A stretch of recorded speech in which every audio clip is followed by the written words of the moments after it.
What's up, Jets fans? Welcome to the latest edition of Jets Latest, where you get the latest on the Jets, Jets. I'm your host, the spitting statistician, Dane Martinez, and we continue this kind of summertime break for the NFL players in the NFL calendar, right? Between mini camp and before training camp, where we're not going to be giving you as much reaction, as much stuff, because the players are gone right now, right? But one thing we do know is that we are building a brand new culture here for the green and white. We will continue to talk about that. That is focused on competition, versatility, intelligence, and aggression. We continue to see what Aaron Glenn is doing. And listen, we've been talking a lot about things like extensions for Sauce Gardner and Garrett Wilson. We've been talking a lot about the potential with Justin Fields. But I have to remind you guys that one of the things that gives me the best kind of optimism out there that we have talked about on Jets Latest is the improvement of the offensive line, where I really believe that the offensive line is going to be an anchor for this Jets team and an anchor for a long time to come. We have talked about the interior offensive linemen, guys like Tipton, guys like AVT, guys like Simpson, right? And now how a healthy Olufashanu, last year's first-round draft pick, added to Armand Membu, this year's first-round draft pick, and the impact that can have on an offensive line. I give you examples of like what Saquon Barkley was able to do running behind the Giants offensive line and then running behind the Eagles offensive line. We continue to talk about teams like Detroit and Philadelphia, true contenders that are anchored by their offensive line. And it got me to thinking. I saw a really interesting stat about the offensive line. Over the last 2 years, 19 of the top 20 teams who were in the top 10 as per PFF, right? They had at least 7 wins. Okay, and their average record was 11-6. I mean, a strong offensive line leads to team success. If you have a good offensive line, the other way to say it is, you can't be that bad, okay? Because you're going to be in games, and it helps both the passing game and the rushing attack. Look at this. We've showed this before on Jets Latest. Look at the lowest quarterback pressures, right? The offensive lines that protect the quarterback the best. You see Baker Mayfield, Josh Allen, Jaden Daniels, Knicks, Goff, Hurts. You know what happened with all those teams? They all went to the playoffs. And then in the run game also, right? Yards per carry before contact, all right? Barkley, Super Bowl champion. Jahmyr Gibbs, we talk about in Detroit, right? Derrick Henry in Baltimore. James Cook in Buffalo. These were all serious contenders, teams that made the playoffs. And you see Breece Hall was 33rd on this list, where 4 of the top 5 absolutely made the playoffs and were strong teams. That is part of the reason I love the emphasis on the offensive line. I think it's going to be much better for a guy like Breece Hall in the run game this year. Remember, the Jets totaled the second fewest rushing yards in the NFL last year, and key to this kind of second act, next development, new level for Justin Fields as the franchise quarterback. So I definitely wanted to talk about that again as a kind of underlying thing and a great kind of microcosm for what we are seeing building here with the green and white for 2025. In focusing on the offensive line, one thing that we heard early in minicamp and some of the OTAs and things of that nature was that there may be a battle at center. You know, Joe Tippmann was there. We brought in Josh Myers in free agency. Listen to what Tanner Engstrand had to say about the offensive line, the depth, and specifically about Tippmann at center. He goes, you'd love to say that you have the 5 right away and you know it, but in reality, you're going to play 10 guys, maybe 8, maybe 9, maybe 10 throughout the season. They're all going to have to learn how to play with each other. That'll make itself clear when it does. And I think that's interesting. We talk about the depth there, right? Injuries are the only thing that's 100% in football, right? Some of these guys are going to get hurt, and that's why I like a guy like Josh Myers, the versatility in the interior offensive line, a guy like Max Mitchell, a guy like Okorafor, right? We have some solid depth on the offensive line, but specifically when it comes to Tippmann, who was maybe being challenged for the role by a guy like Josh Myers, listen to what he had to say.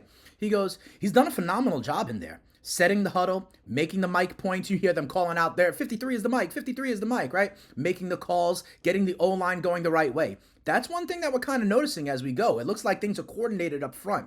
We're targeted properly. We're going to the right guys, whether it's the run game or the pass game, and he's done a nice job with that. All right, so I think that is part of showing that maybe Tippmann will, whether he's pushed or not, will ultimately be the center. And you saw Tittman, listen, a 97.9 pass blocking grade over at PFF, ranked 7th among centers last year. Josh Myers was pretty good as well, especially in his pass blocking grade. Remember, he was Justin Fields center in college, right? We did sign him, but I think that is still more of a depth position, more of a depth signing. But the obvious thing is here, it will be Tittman, in my opinion, up front with AVT, with a guy like Simpson. We talk about this offensive line, and these guys are all young, too. They are all 28 years of age or younger, okay? And then solid depth. Guys like Myers, guys like Okorafor, guys like Mitchell, who have some experience starting. So it's not just an area where if one guy goes down, then defenses are just going to attack the weakest link, right? And so we have some depth that can kind of hold the wall here,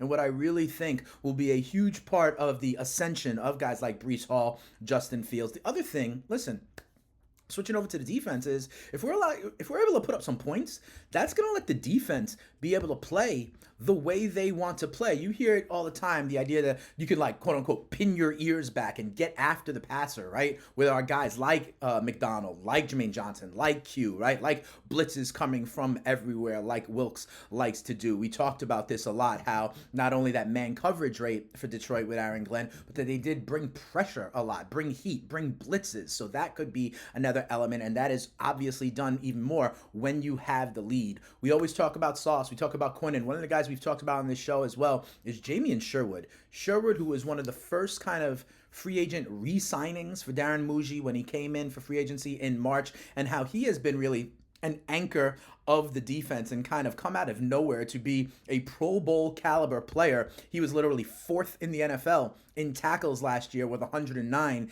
and he is talking about what he's learning, what he's seeing in the development and acquiring this new defense. Listen to what Sherwood had to say, not only about learning the defense, but also about playing for new head coach Aaron Glenn. We're going to see a lot of consistencies in this quote. He goes, "I'm able to understand things quickly, but everybody learns differently.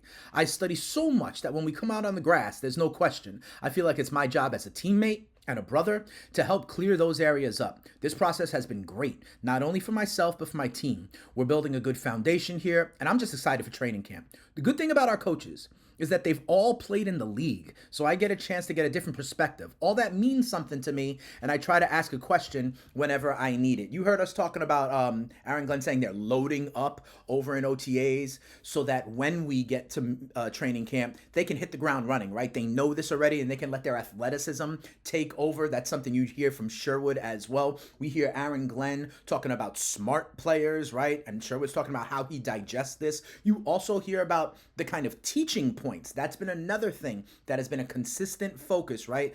How Aaron Glenn wanted coaches in the building who were good, effective teachers. And Sherwood kind of co-signed that, right? Saying all these guys played in the league. I can go ask them for questions if I have questions, if I need it, right? Understand their perspective. And then Sherwood, again, that leadership quality as that next level, right? How he takes it upon himself to know it so well that in the meeting rooms, on the practice field, he can go ahead and help out his teammates. And then he also had kind of more of what we're hearing around Aaron Glenn. Check this out. He goes, "I'm glad I made the decision to come back here and play under him. He's not only going to make us better players, he's going to make us better men." And then you see again, Sherwood's tackling rate last year, 4th in the NFL among linebackers. His 41 assists, 7th among linebackers. We continue to hear that as well about Aaron Glenn, right? That guys want to play for him, not only about kind of the character development, the teaching that is going on. I mean, heck, Glenn introduced Bible studies as part of this.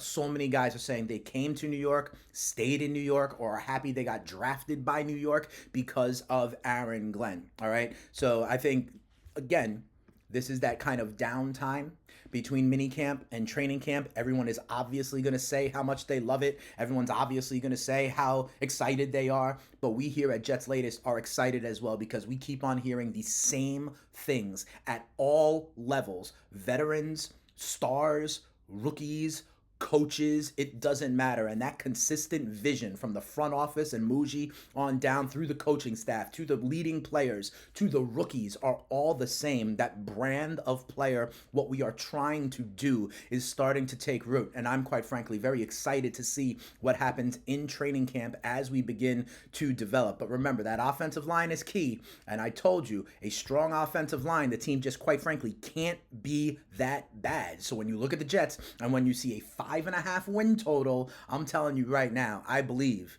and maybe I'm optimistic here on Jets Latest, but I'm trying to be realistic and give you reasons why that optimism is warranted. I'm telling you right now, take the over on the 5.5 season win total. Well, that'll do it here for this episode of Jets Latest. Remember, as always, watch these videos, like these videos, subscribe to the channel, tell a Jets fan friend to tell a Jets fan friend. I love engaging with you guys, whether it's in the comments on the videos or out there on social media, on Twitter, X. You can find me at Spittin' Speeds. And if you want to hear more, I tell you all the time, we are getting close not only to football season, but to fantasy football season. And I am the host of the FTN Fantasy Show over on SiriusXM Channel 87, where we are getting you ready for fantasy football draft season. And FTN Fantasy is a great website, a lot of great content, Discord, tools, data sets, simulations, waiver wire, anything you need to help you become a better fantasy player and a better sports gambler. So check me out over there to be sure. But it doesn't matter what time of year it is. It doesn't matter what day of the week it is. We will be here giving you the real